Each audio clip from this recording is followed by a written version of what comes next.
روزی بود و روزگاری، یه پسر کوچولوی چوپون بود که هر روز گوسفندای روستا رو میبرد. چرا؟ گوسفندا توی دشت سبز و پر از گل میچریدن و اون هم میشست و براشون نی میزد.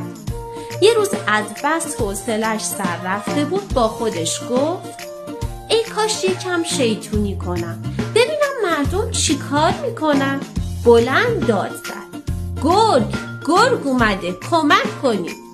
مردم با بیل و چوب دویدن که گوسفندا رو نجات بدن، ولی وقتی رسیدن دیدن خبری از گرگ نیست.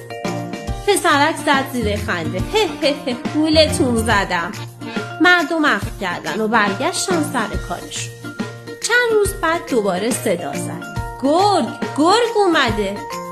باز مردم دویدن، ولی باز هم شوخی بود.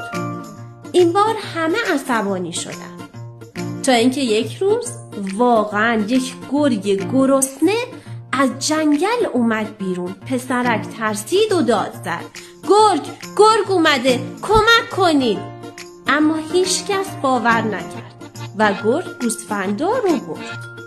از اون روز به بعد پسر چوپون یاد گرفت که نباید با حرفای دروغ اعتماد آدما رو از بین ببره.